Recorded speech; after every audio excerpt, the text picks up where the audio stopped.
Bonjour Sylvain Henry Cissé. Bonjour Patrick. Président de Sport et Démocratie, ambassadeur de Paris, les Jeux Olympiques pour 2024. Ça y est, demain, à Lima, le comité olympique est enfin réuni. C'est la victoire de plusieurs années de lutte. Les JO pour Paris, c'est fait. C'est une formidable réussite. C'est un pari qui a été réussi, qui va permettre à la Ville Lumière de ramener 100 ans après, et après 3 tentatives qui ont été des échecs, eh bien, les Jeux Olympiques à Paris. Oui, mais qu'est-ce qui a emporté la décision, Sylvain Henry Cissé? Le dossier qui était meilleur que celui des Américains. Alors, quand on rentre dans ce dossier, je ne vais pas rentrer dans les chiffres, dans les détails, mais vous donner 3 indicateurs qui vous permettent de comprendre. Tout d'abord, il y avait le côté spectaculaire dans ce dossier. Le dossier américain avait proposé des sites éclatés un peu partout, du côté de la Californie à Los Angeles, alors que nous avons des sites qui sont dans la ville, qui font de Paris une ville olympique sur 10 km². Ensuite, il y a le problème des transports. Aux États-Unis, il y a très peu de transports publics, alors qu'à Paris, vous avez une station de métro tous les 400 mètres. Oui. Et ensuite, il y a la qualité, tout simplement, la Dream Team que compose la gouvernance de Paris 2024, avec Étienne Taubois, Tony Estanguet, Bernard Lapassé. Je ne peux pas tous les citer, mais ils ont été vraiment formidables pour proposer un superbe dossier. Oui, mais il y a tout un pays derrière aussi. Il y a tout un pays. 83% des Français se réjouissent. Et n'oubliez pas, le président de la République qui a toujours été là, Emmanuel Macron, il faut aussi rendre grâce aux présidents précédents, Sarkozy et Hollande, qui ont aussi soutenu la candidature. Il y a eu le pays, les politiques. En fait, vous savez, c'est une communion, c'est un mariage de tout le monde, puisqu'il y a eu les politiques. Il y a eu les ONG comme Sport et Démocratie. Il y a eu également la gouvernance de Sport et Démocratie. Il y a aujourd'hui 2 millions d'enfants qui ont été sensibilisés aux valeurs olympiques. C'est tout le pays qui est derrière cette superbe opération. On en a bien besoin. Oui. Alors, les conséquences de tout ça, c'est quoi? Ça va donner le moral, c'est un formidable enjeu. L'impact économique. Sur l'Île-de-France, c'est à peu près 10 milliards d'euros qui vont concerner l'Île-de-France. Ça, c'est le maximum, ça, c'est la fourchette haute. C'est la fourchette moyenne, 10 milliards d'euros, l'impact économique. Ensuite, il y a l'emploi. 250 000 emplois seront créés grâce à Paris 2024. On va monter en puissance à partir de janvier, c'est-à-dire la constitution du comité d'organisation. Et nous avons 7 ans pour aller vers cette magnifique chose. Oui, mais on dit aussi un budget de 6,8 milliards. Oui. Ça coûte aussi de l'argent, des Jeux Olympiques. Alors, vous savez, il est important, là, pour vos auditeurs, de donner quelques précisions. Il y a 2 budgets, en fait. Il y a le budget de l'organisation sportive, qui est évalué à peu près à 3 milliards. Celui-ci, il est rentable. Lors de toutes les organisations des Jeux Olympiques, il a toujours été rentable. Il y a 3 tiers. Un tiers qui provient du comité olympique, qui fait un chèque d'environ à peu près 1 milliard. Il y a un tiers qui viendra de la billetterie, à peu près 1 milliard. Et nous avons un 3e tiers qui vient du programme marketing. Oui. Et ensuite, il y a le programme d'investissement. Là, c'est moitié public, moitié privé. Et il faut financer notamment la construction d'une piscine olympique, c'est pas grand-chose. La construction d'une aréna de 1000 places, c'est pas grand-chose. Financer la construction du village olympique et du village de médias qui donnera à terme, après les Jeux, 4500 logements. Écoutez, le village média, c'est quand même plus d'1,5 milliard. Oui. C'est considérable. Oui, mais après, ce sera à quoi? Ce sera à la disposition de la population, à la disposition du public. C'est pas quelque chose qui sera construit et ensuite abandonné.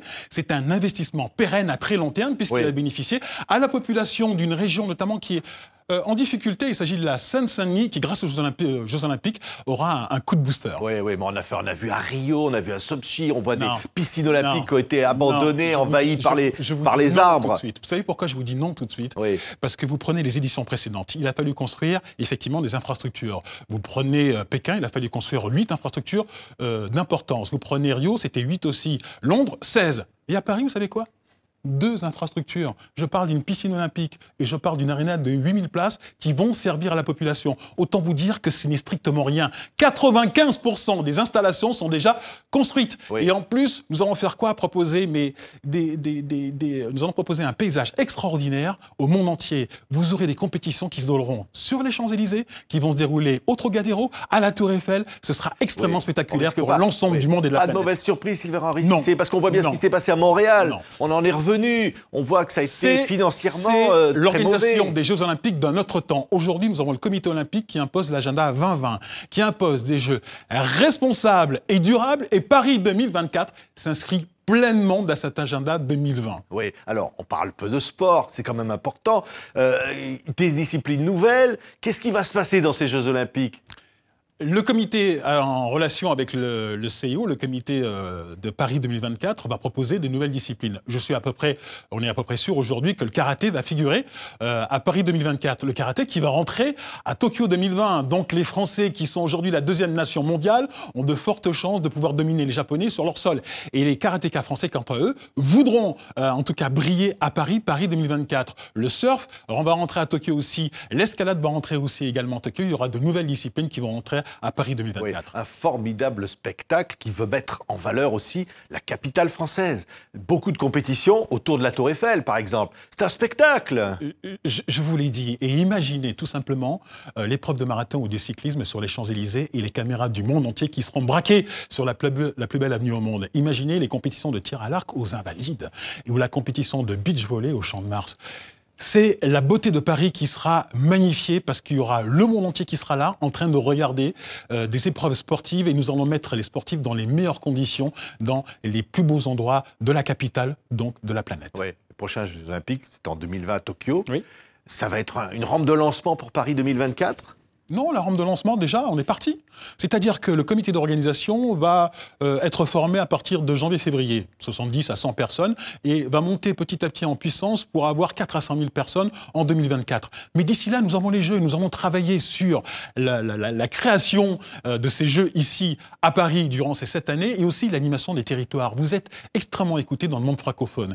Il faut savoir que l'ensemble du monde francophone va être concerné par Paris 2024. Nous allons proposer des animations pour que tous les pays qui sont dans la sphère francophone participent à cette formidable fête que seront les Jeux Olympiques en 2024. Alors, vous parlez du monde francophone. Oui. L'Afrique se passionne évidemment. Alors, je crois que vous vous intéressez notamment à la Côte d'Ivoire. Vous dites aujourd'hui, Sylvain-Henri Cissé, l'Afrique ne fait pas ce qu'il faudrait pour devenir finalement, comme par exemple la Côte d'Ivoire, de grande nation de sport. Écoutez, je vous donne rendez-vous, moi, le mardi 10 octobre, à Port-Louis, à Abidjan, pour participer à un TEDx où je vais expliquer comment la Côte d'Ivoire peut parvenir à rejoindre le concert des grandes nations sportives dans les 15 à 20 ans. Elle a aujourd'hui sportivement une base qui est extraordinaire, avec Marie-Josée Talou, qui a fait un très très beau résultat aux Jeux Olympiques, au championnat du monde d'athlétisme, avec Cheikh Cissé en taekwondo, avec l'équipe nationale de football qui ne sera peut-être pas en Russie, mais qui a vraiment des joueurs qui brillent sur tous les terrains.